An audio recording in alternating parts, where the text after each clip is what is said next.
Hey, this is Anney. And Samantha. And welcome to Stuff Mom Never Told You, a production of iHeartRadio.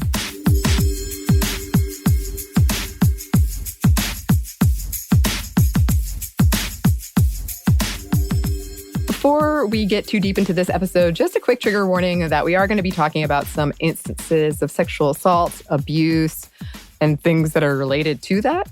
So if that is a trigger for you, also some violence in these songs. If that is a trigger for you, then here's your warning, just so you know. Samantha, were you ever into emo or pop punk music? Oh, yeah. I definitely was that girl who felt all those emo emotions. Of course, you couldn't tell by what I would wear. I wasn't that into it. But yeah, I definitely had some Dashboard Confessional and all of these such in my repertoire. What about you? Oh, yes. I was so into it. I did wear the clothes. I did the eye makeup. I had the studded belt. I painted my nails black and red. For a while, all I wore was pretty much black with accents of red in it. And this was when I was in high school. This was when I was super into it. And I remember introducing my very, very confused high school teacher to the term emo. And she was like, I guess I'll add that to my dictionary. And I got some autographs. I interviewed Gerard Way of My Chemical Romance, but I was dressed as Winter Soldier. That was much later. I joined an emo band of my own, and I still feel very nostalgic for a lot of these songs. I sing them at karaoke. I listen to them when I'm sad and need to belt something out. I still have the band shirts. But yes, as I've gotten older and more allegations have come out largely about male members of these bands of abuse and grooming and sexual assault, it has kind of made it harder to listen to some of this music, especially if the lyrics are kind of stalkery or abusive. And it's especially complicated because I did form a lot of close bonds with women over this music and over these concerts. And I mean, we still talk about all of the music festivals we went to and how we made it to all these different Green Day concerts, which they're slightly different, I will say, than what we're talking about here. But they had an emo phase. And yeah, now knowing that there is a lot of abuse within this world, and that has made some of it uncomfortable. And I did listen to a lot of songs from my youth for this, and it brought back the memories. As it should. My partner and I sat one day and listened to a lot of the 90s and early 2000s songs that we used to love, including Coheed and Cambria and all of that. And for some reason, a lot of that bled into Christian alternative. Yeah. Uh-huh. And so because I grew up as a high schooler who was all about Jesus, that I had all of that music because I was super cool. Uh-huh. So I was I was agreeing with you. I'm going to leave it at that. But that was the same thing. And a lot of the things that we're talking about the misogyny was in these little Christian punk bands that made me go, what? You would think that wouldn't be the case. Let's be honest. There's a lot of hypocrisy and we know this. And if you've been a part of that culture, you understood that. Mm-hmm. But it still was so disappointing when you read half of the things that you're like, oh. Yeah. And it's strange when because this was a very formative time for me. And I identified with the music so closely. And then you listen to it as an adult and you're like, wow, this is really violent and hateful towards women. Right. Wow. And I guess there was something at the time, heavy quotes, romantic about feeling that level of emotion. Yeah. But it's messed up. It really is. And when you really just want to be a big part of it. One of the big things, and we're going to get into it more, but I just remembered a moment where one of the big bands, which was called Reliant K, that's come over into the popular contemporary stuff and mainstream stuff. And then the woman who was a DJ in Atlanta who was engaged to the lead singer, as she was so excited, was doing a whole segment about wedding planning and talking about how it was so romantic. It turned out he cheated on her with a fan, and it just got splashed everywhere. And I was like, oh, dude, huge mistake in dating a radio celebrity who just called your out. out. And all of your fans are probably beyond disappointed because not only did you take advantage of this fan, I think, but you broke this woman's heart who talked about how holy your relationship was. Right. But that's a whole different story. But it is stuff like that reminds me of like, yeah, these good guys were emotional, all right, and took advantage of everybody else's emotional stuff. Yes, but yes. Let's go backwards a little bit, talk about definition, because we love a definition. What is emo/pop punk?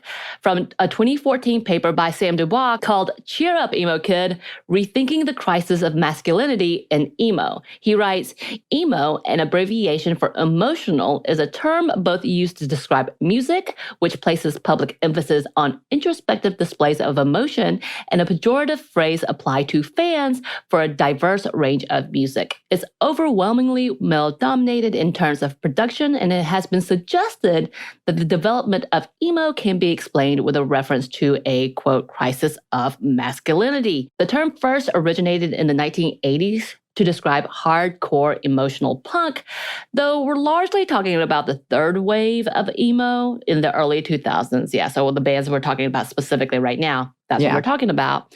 And the article goes to examine fears around identity queering and the effeminization of mostly young men. And remember the whole guy liner panic, and we're still talking about it because I still hear people talking about it to this day. Yes. And actually, people have speculated about the masculine stances and performances. So there's like the phallic guitar and the wide leg stance of so-called cock rock, alongside the tight jeans, the unisex hoodies, and guy liner. So gender bending. Oh, somewhat. And what that means, the debate is ongoing. I mean, this stuff is being talked about right now. I just remember distinctly having an argument with my brother if I liked somebody. I think Jared Leto, and this was before he became a band. Like, he was always a part of a band, but he wasn't big in music yet. This was his My So-Called Life era. Oh, and he was kind of that emo kid. He is that emo disenfranchised outsider that I was like, yes, but he definitely like had the eyeliner, has some fingernail polish. And my brother was like, what's wrong with you? He dresses like a girl. I was like, he's in touch with his feminine side. You don't know him. That's so funny because I also got in a fight with somebody about Jared Leto that was kind of similar. And I ended up getting his autograph from 30 Seconds to Mars days. But let me tell you, I've never frozen so hard with a celebrity before where I was like, oh my God, what am I doing here? I want this moment to end right now. This is so weird. I've not gone there, but I do find those moments interesting. By the way, pop punk is defined by the Culture Wiki like this. Pop punk, also known as punk pop, is a music genre that fuses elements of punk rock and pop music. It typically combines fast tempos, loud and distorted electric guitars, and power chord changes with pop-influenced melodies, vocal styles, and lyrical themes, which I believe I sent you a sample of a song we talked about previously. You did! Because one of the reasons we wanted to talk about this was because we kind of touched on it in our episode on Jennifer's Body, and there's that kind of whole theme of the emo band and them sacrificing her for emo fame. And we learned that Samantha had some songs with lyrics that she lended to them or that were about her. And she sent one to me, and I listened to it. And it brought me great joy. It absolutely is punk, rock, pop, punk. I don't think he would like that's how we're defining it. Right. Because he wants to be kind of outside of that. It is now what we would probably regard as indie. Indie rock. But I learned many genres within this, like shoegazers and all of that stuff, that I was like, what is happening? Why are there so many titles and or related types of things? Right. What is happening? So, but yes, you're welcome, Anney. No one else will be able to hear this, but you're welcome. Yes. If that guy's randomly listening, I was the person who listened to it randomly. You got a notification. And I do want to say, also kind of going along with that, emo, while describing a type of music, is also used frequently to describe kind of the fans. So it can get murky when you're talking about it like that. And a lot of people described it in a way that I felt targeted by, but was absolutely true, which is kind of like mall Hot Topic set, the mall Hot Topic set. And that is what I was. I had a Hot Topic punch card. And did more than you? once. Oh, I got all the way. I grew up in the generation that was the devil. And I could not go in there. Really? I mean, my parents wouldn't go in. They're like, you go. We'll wait out here. Would not let me go. Wow. And then by the time I was old enough to do so, I was like, nah, I'm good. I'll go in occasionally now.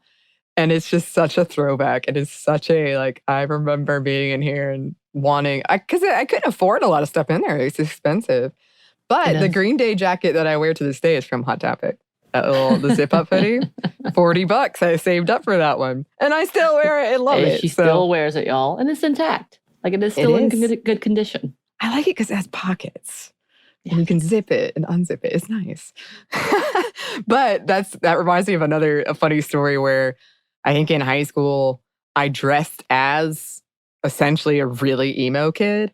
And we didn't get many trick-or-treaters in my neighborhood, but doorbell rang and I answered it.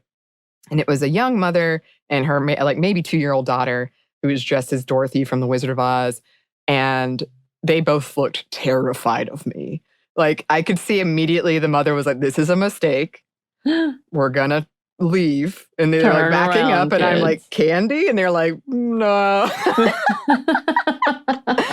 So there was kind of that vibe too, especially in conservative areas of it being like, I don't know, risque or dangerous or devil related. All these kids wearing all black.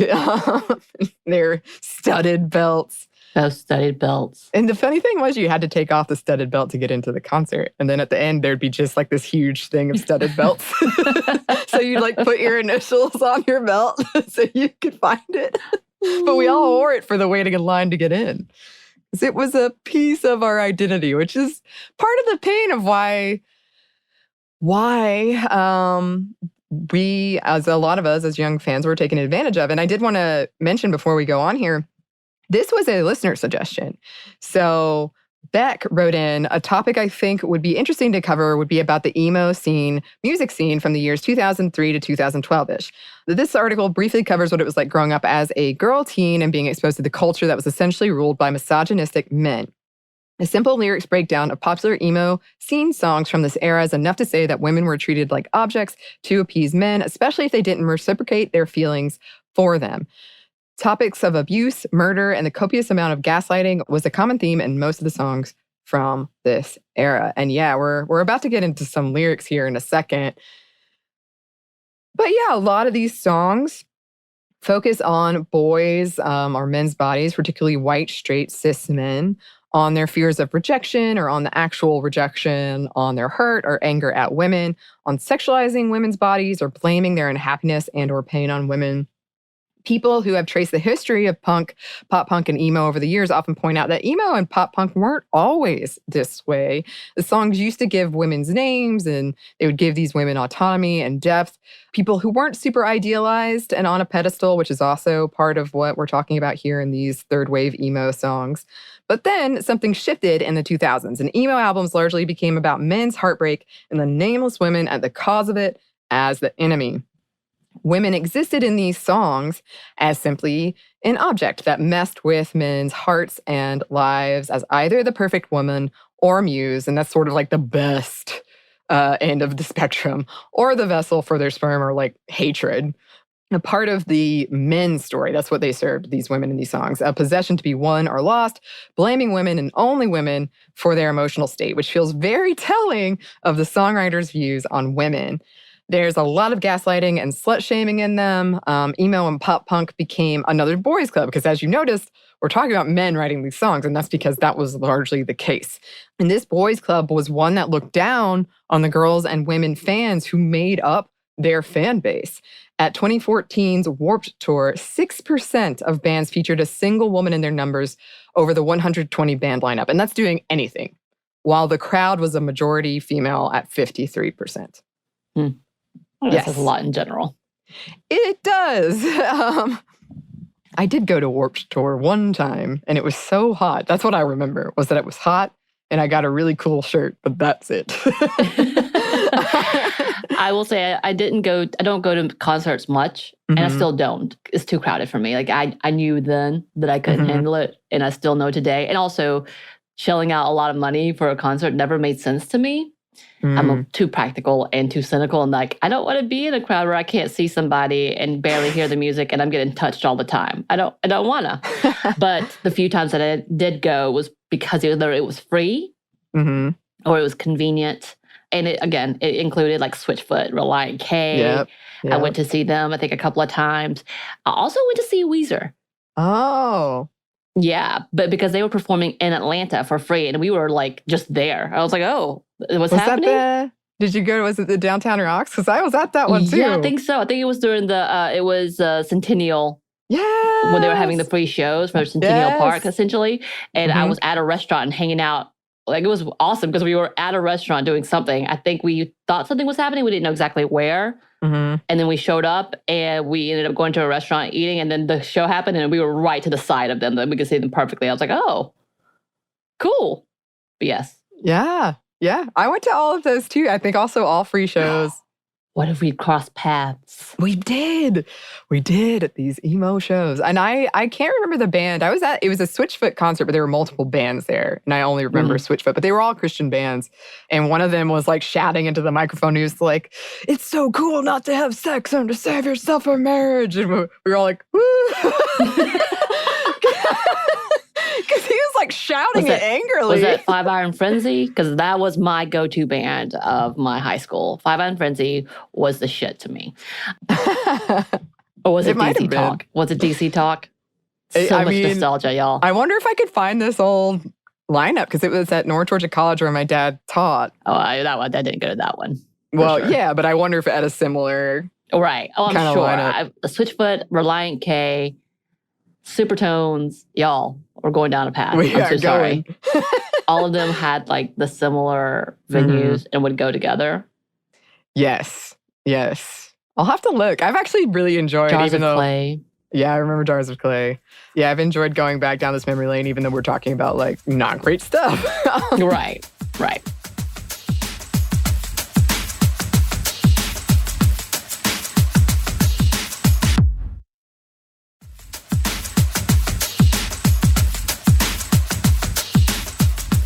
We wanted to go over some sample song lyrics, and these are limited. I had to put a timestamp on how much time can I spend listening to old songs and picking out lyrics that are sexist.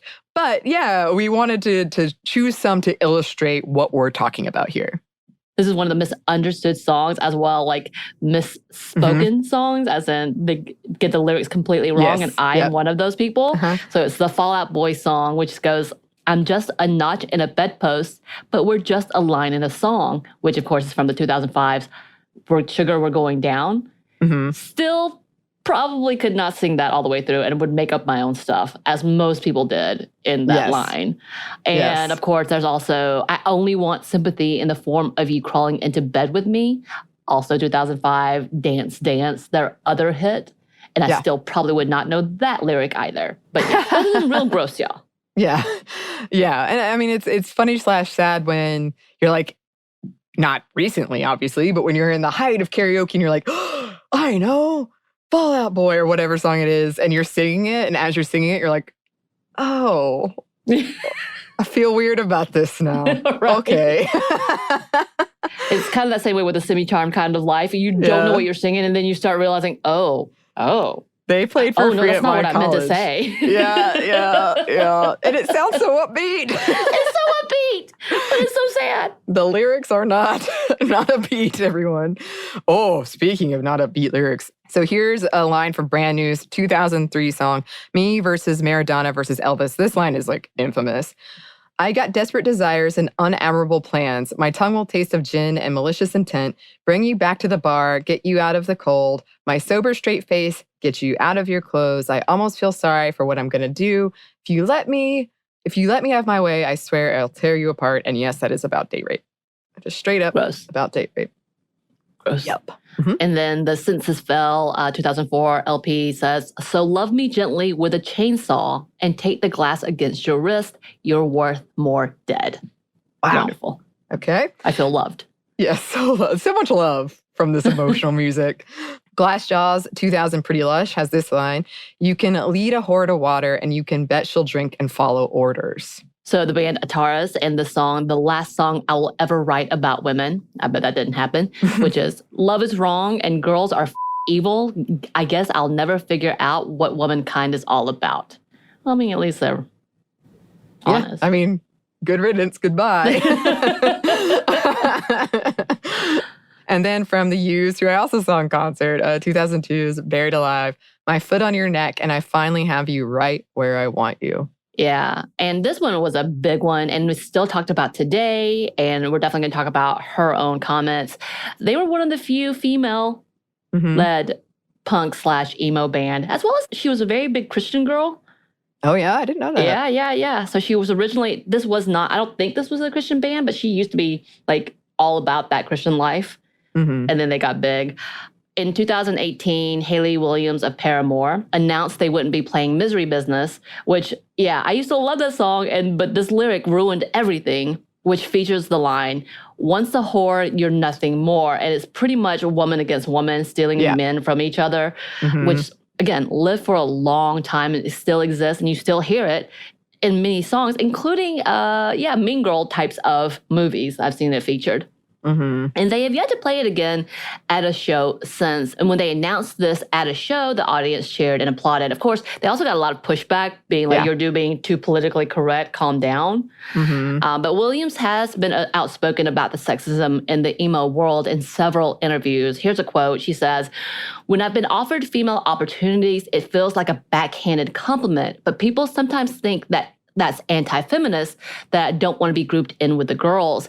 As a 16-year-old who had dreams of playing with the big boys, it felt like we were being slighted. That summer we went out, and I'll never forget it. We played in Florida, and the stage was a truck that had a flatbed on it. It was so flimsy, it would shake and fall apart. There might have been one other female in a band on tour, and people were gawking. I don't think in a pervy way, they were just confused, like, what's in this for me? What's she singing about? I'm a guy, how do I relate?" And she also shared the story of getting condoms thrown at her while performing and being asked about her pussy by a man from another band at 16 years old. And when you look at a lot, again, this kind of comes back into that same conversation of like, yeah, this seems cool and all, but a lot of these men were super gross, and they did go after young girls like Hayley Williams. And it was really gross because some of the relationships were like, how did that happen? Avril Lavigne was another example of like, and I don't think either one of them would say they were victims necessarily, and that they would probably not look at their relationships as a bad thing, but it was oftentimes with like way older men, and you're kind of like, this is uncomfortable. Right. Like there's something off about this, and I think they were targeted a lot. And yeah, again, a majority of the time, the girls were young in emo bands while the men were old. And you're like, yes, how did this come about? Yes. And that is a power dynamic that has been abused a lot because this community was and is rife with abuse of women. And several articles have written about how the lyrics in a lot of these emo songs were essentially grooming young women. For instance, Jessie Lacey of the band Brand New, which we just sang, I didn't sing, I quoted the song about date rape. Also, they had one of my very favorite songs when I was young, and I'm like, I guess that's over for me. And this band is often credited with kicking off third wave emo. They wrote another song about how Lacey wished his girlfriend would die after she decided to spend a semester abroad. And at the same time, he's writing and performing these songs, he was pressuring underage girls to send him nudes while he was masturbating on camera in front of frightened teenage girls. And it took 10 years before they felt safe enough to come out and talk about it.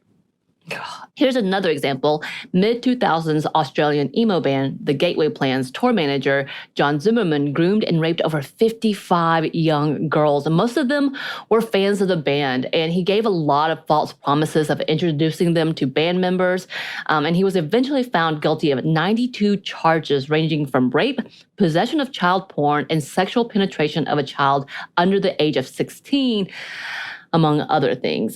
He got 16 years in prison. Another Australian pop-punk group called With Confidence had to withdraw from all touring in 2020 after allegations that the guitarist was sexting with a fan who was a minor, which came about. And they're like, oh, okay, never mind. And the band fired him and put out a statement supporting the victim. However, less than a week later, another woman released screenshots of explicit Snapchat messages she'd received from the lead singer when she was underage. And they released another statement. And yeah, they stopped touring. Yeah. In late 2014, a member of Front Porch Step faced multiple sexual harassment accusations from underage girls, including sex and solicitations for pornographic photos. Several of these girls put together a petition asking the founder of Vans Warped Tour to protect young female fans by removing Front Porch Steps from their lineup. After looking into the allegations, the founder agreed. However, a couple of months later, they were scheduled on the Warped Tour lineup in Nashville. And people were rightfully furious. Haley Williams of Paramore tweeted, "I still believe in you, scene. Demand better because you deserve better. No more excuses for boys just being boys." He did end up performing, with some girls in the front row crying so hard, he had to stop and address it in mid-song. He and the founder, when interviewed about this, claimed he was playing as a, quote, rehabilitation process. He had 6 security guards protecting him. Of course, the girls had no protection, no security guards protecting them. And there really is story after story. It's heartbreaking, often with the male artist getting off relatively scot-free or even suing the accuser for defamation and allowed to continue to perform. And these are only cases that have been officially reported. Message boards are rife with stories of people in these bands or in their orbit preying on young girls, many of them fans, a lot of them underage, blackmailing them and making them feel ashamed to silence them. So maybe getting photos and then telling them, like, I'll tell your parents what you did, or I'll show these photos unless you be quiet and or continue this sexual relationship. And it's not only girls and women absorbing these messages, but boys and men too. If they're observing this success and how girls and women seem to enjoy the music and their lyrics, the fangirl over the band members, then it makes sense that they might believe that these lyrics are romantic, that the behavior described in the songs will get them the girl. It might reinforce their feelings of being victimized by women who rejected them, justified in their sense of anger, their intense anger. And it kind of reminds me, honestly, a lot of what we talked about in our mass shootings episode, because these songs are full of self-pity and the bands are loved for it. The source of pain is usually a woman, and women at large are the source of contempt, superficial and unintelligent often. Not only that, being a band member makes that even more okay because these songs teach that putting women through pain for art is entirely acceptable, which again, we talked about in Jennifer's Body, that if you're a nice guy, the whole trope of the nice guy, and women just don't understand you and that they owe you because you are a nice guy. Right. Articles have pointed out what these men seem to want is, in fact, girls and not women. Girls who will agree with them on everything, who will do what they want, who will idolize them like they think they should be idolized, because, you know, they're gods apparently, and that this is a world created by men to seduce and impress girls while also deriding them. It's a dangerous power dynamic.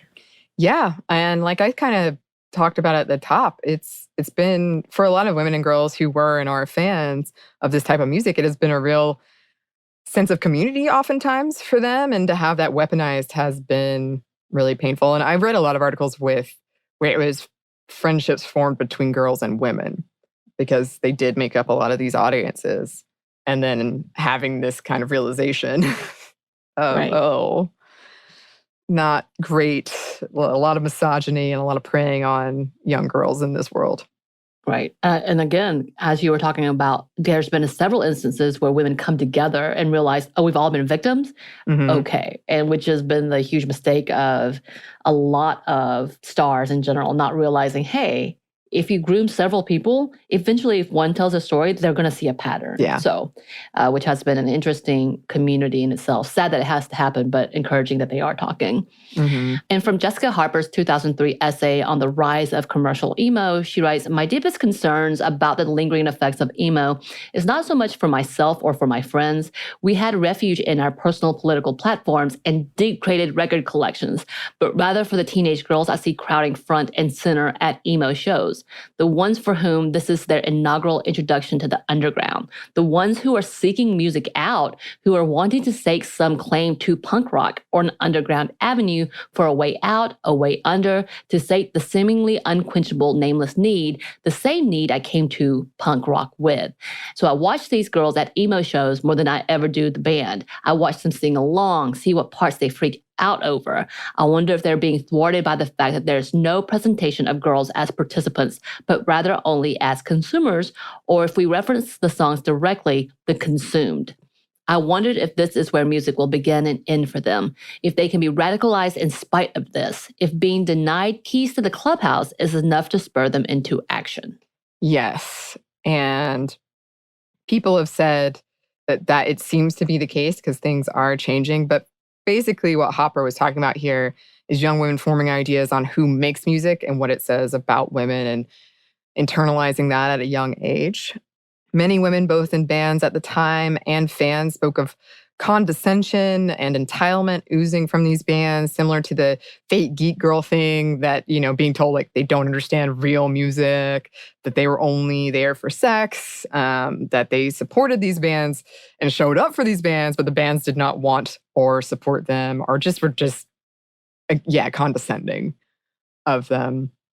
And I mean, there's a whole conversation we could have too about we sort of talked about this in Fangirls, where this is a time where girls are they're kind of going through these feelings around sexuality for the first time, and you're experimenting. And that's part of the reason why things like Fangirls exist, is because it feels like it's a safer way to experience your sexuality or kind of get a feel for what you're attracted to or all the stuff.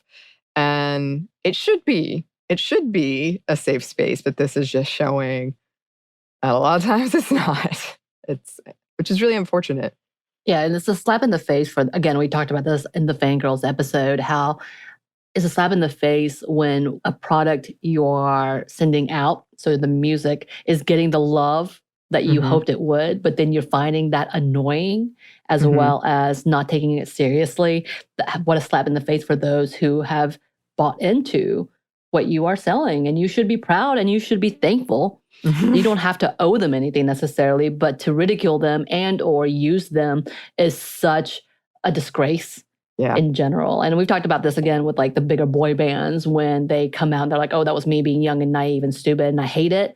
How dare you? Like these fans are the ones who made you and put you in where you are, and to dismiss, sure, you can do things like, that was when I was younger. Sure. Okay, you grow. Everything's fine, but that doesn't mean you have to ridicule what is that brought you into this place. Yeah, absolutely. Just saying. Yes.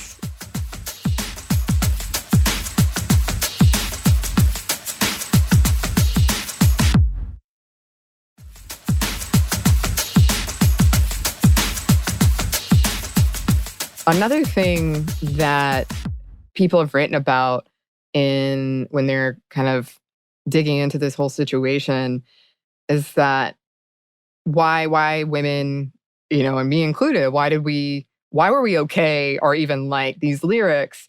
Why did they resonate with us when they were often so outright hateful towards women? And some people think it has to do with internalized misogyny and the whole idea of, like, I'm not like those other girls. I'm not like this girl that broke your heart in this song. I would never do that to you. I can save you. I can fix you. I can make you feel better. Whatever you need me to be, I can be that for you. Others think that because this all coincided with the really rapid growth of internet culture and things like blogs and file sharing, that allowed for this culture to spread and solidify very quickly. So it was just one of those things where suddenly it was everywhere and we just all kind of bought into it. Yeah. And I guess it was, exciting. And I'm trying to think of my own experience because my parents would let me go to Hot Topic, but they were very nervous about concerts. But once I started going, I was like all in. And I think it was almost just like, I'm out in the world and I'm doing this adult thing and being at a concert. And it just felt really new and exciting for me. And there was because I've said my very embarrassing truth. I wrote a fan fiction which was a Mary Sue fan fiction where I saved the lead singer of Green Day's life, Billy Joe Armstrong, by taking a bullet for him. And I think that's just, that's that stage where you are feeling like, what are these feelings? Maybe I am the person. I could be that special person that will be what they need. And it's not healthy, but I think it's normal and natural. There's a fantasy, whether it's trying to, again, discover your sexuality, understand your own sexuality, understand romance. There's a whole level of absolute understanding, and this is normal. This is you trying to have a fantasy life. Of course, there is the unhealthy version when that obsession has become something that stops you from living your everyday life. Right. But fantasy life is not a bad thing, and that's kind of the point of having the celebrity crush, the all of those things that is a little untouchable in that level, because most oftentimes that's better than reality, and that's what you want. For me, what's so funny in my fantasies, it always ended up with heartbreak. Like I never, like either in their death or my death or some horrible breakup, cheating, like it always ended that way. Mine was not necessarily like, yay, save the day. So it was never that. I always envisioned the like worst case scenario and read with that. So there's that. But I digress too. This is part of the imagination. This is part of the process of working some things out that you can't do it in reality, in real life. So might as well. And I don't think that's unhealthy at all. We all go through that. My sister and I still debate about who's better, NSYNC or Backstreet Boys. I go for NSYNC. Anney, you're weirdly out of your generation and go for Backstreet Boys. But okay. This will be what finally tears us apart one day. The NSYNC Backstreet Boys fight. Yeah, no, I agree. And I think it just breaks my heart that this normal process is being preyed on by older men. Because you are caught up in idolizing this person, but you don't really understand that, they are a person, and maybe you don't really understand what relationships look like yet. And you just are so excited because it makes you feel like you're the special one if they pay you this attention, and then it's abusive and you don't know what to do about it. Just makes me angry, breaks my heart. Other women have wrote about how these lyrics normalize behavior from boyfriends, maybe even glorifying this behavior, like, ooh, my boyfriend is so artistic or emotional, thoughts like that. And we talked about the romanticizing of emotional men that happens a lot. It's kind of like a running joke about the difference between men's pornography and women's pornography. And that doesn't have to be bad at all. But if this emotion is harmful, one-sided, and toxic, then yes, that is bad. It is bad. Especially when we think about young girls absorbing these messages and internalizing them, believing that's what relationships look like. Or even, young boys too, that's what romance looks like, and that's their role to play in it. There's also a lot of romanticization of tragedy and pain. I find that's common in a lot of our media, actually, that we really romanticize this idea of like the tragic loner hero often. Right. Or anti-hero, whatever the case may be. So that can be problematic for people to absorb, as this is what romance looks like. Right. Yes.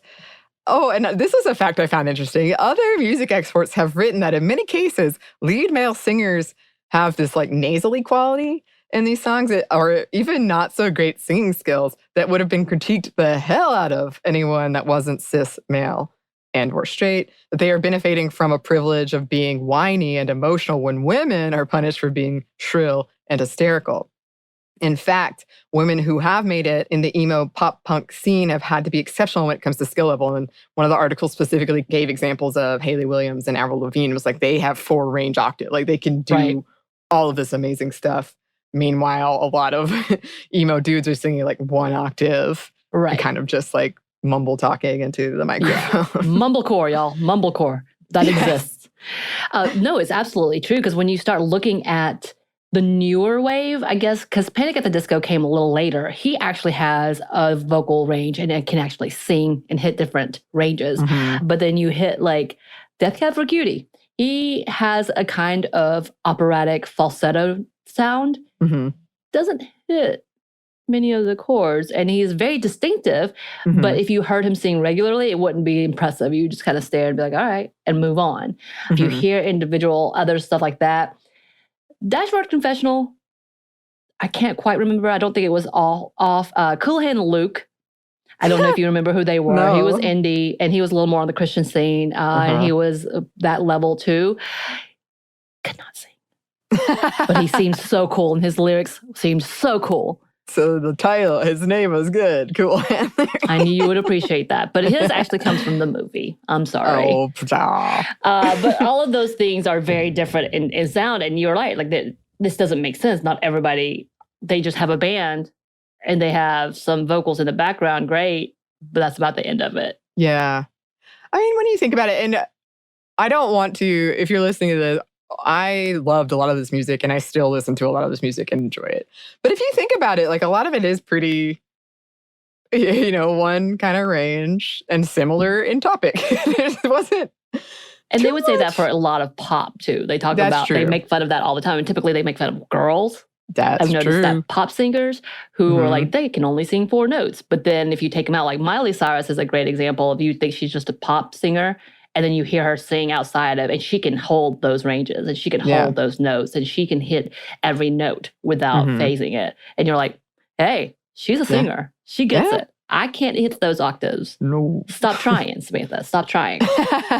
But there are things like that you see people dismiss easily because they seem like a joke, but in actuality, they have a talent beyond. Right. And people need to calm the down, as Taylor Swift would say. Yeah. I'm a big, big believer in, pop music has been really looked down on, especially because I think the fans are a lot of women and girls, and the singers often are too, and actually quite talented. And we always have to ask, like, if a song is resonating, then we have to ask why. Something's working. Right.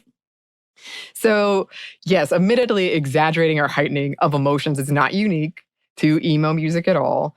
As the name might suggest, they might have gone, above the average, but it's normal. Some of these bands have addressed their past misogynistic lyrics and made changes. I mean, even like before this, we were talking about past poetry. A lot of my past poetry was really emo and like violent and stuff that was unnecessary. But I was working through stuff. Yeah, my mom found mine and asked me if I was okay. Oh my goodness. As a teenager. So. Oh yeah. So I mean, it is more emotional and often more violent. But music at large does that a lot. And a large swath of music has a history of being misogynistic, including rock and pop that emo grew out of. Others have correctly pointed out, too, that while hip-hop has been called out and sometimes dismissed for misogyny for years, emo and its softer toxic masculinity, as it's called, has long escaped it. Yeah. But we're talking about emo today. So that was the target. And that's I mean, and to be fair, one of the songs I called out the most was Paramore's song, which is interesting in itself. Yes, I found that to be true as well. But there is hope. The emo revival has more female artists than ever. This is going on right now. Though, yes, we still have a long, long way to go. From the band She, Her, Hers song, Killing the Boy Band, here's some of the lyrics. So you started a band, well, let me guess who's in it. All straight, all white, able-bodied cis men. Say you don't know many female musicians. Why the would they want to be part of a scene with people like you in it? So. Yes. Yes. And, oh my goodness, listeners, if you have any emo bands or pop punk bands with women in them that we should be listening to, we want those suggestions. Yeah. I am ready. I'm so ready. Christina's got tons of these suggestions. Our producer. Send them our way. You can email us, Christina, or also just, talk to us. Tell us. Yeah. Whatever way you're more comfortable with. But listeners, if you would like to email us, you can. Our email is stuffmediamomstuff@iheartmedia.com. You can find us on Twitter @MomStuffPodcast or on Instagram @StuffMomNeverToldYou. Thanks as always to our super producer, Christina. I bet she's real emo. She got this. She got it. And thanks to you for listening. Stuff Mom Never Told You is a production of iHeartRadio. For more podcasts from iHeartRadio, visit the iHeartRadio app, Apple Podcasts, or wherever you listen to your favorite shows.